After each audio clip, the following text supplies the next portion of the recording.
Sleep. The second thing I want to talk about this week from a lifestyle perspective is sleep. Again, something that a fairly high proportion of people I know struggle with or perhaps don't get as much as they'd like. I know overall I don't get quite as much as I might ideally like, but I have put a number of things in place to maximise how much I get, which have worked for me and have worked for a fairly high proportion of people I know who've tried them. You've got a couple of super easy things that you can do if your sleep isn't as good as you'd like it.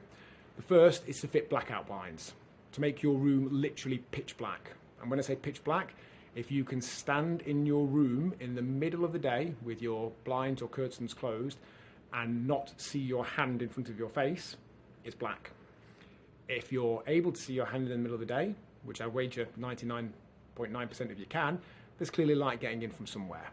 And there is a lot of research that shows that light, whilst we're attempting to sleep, can affect both the amount of sleep we get and perhaps more importantly, the depth of it. We may end up getting the exact same amount of sleep as before, but when we make our room completely black, if we just get a little bit more REM, deep sleep that benefits our recovery and aids how we feel the next day, it's a super easy win. It's a one and done. It costs a number of tens of pounds, not a massive amount in the grand scheme of things, and it's done forever. I genuinely don't think there's anything that we could change in our lives that would have a higher return on investment than fitting blackout blinds and potentially removing any other light sources such as covering up LED lights on chargers or anything else that's getting into wherever we sleep. So that's the first one, make your room completely pitch black.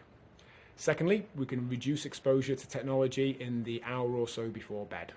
For many people, we end up spending that time when we get in bed on our phone, which in some way relaxes us, but in other ways fires 30 plus images per second into our brain and stimulates us and it makes open loops and questions about things that we need to do or reply to, or we get frustrated with things we see on there.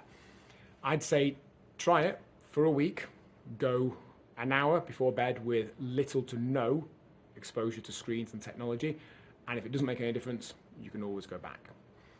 Another thing you can do is to have a system to get out of your head all the things that run through your head at night, if that's what's keeping you up. I put all my stuff in a project management software called Asana. It's on my phone, it synchronizes with my laptop. It doesn't automatically mean that I then don't think about these things at night, but I know that I don't need to remember them because my system will remind me automatically.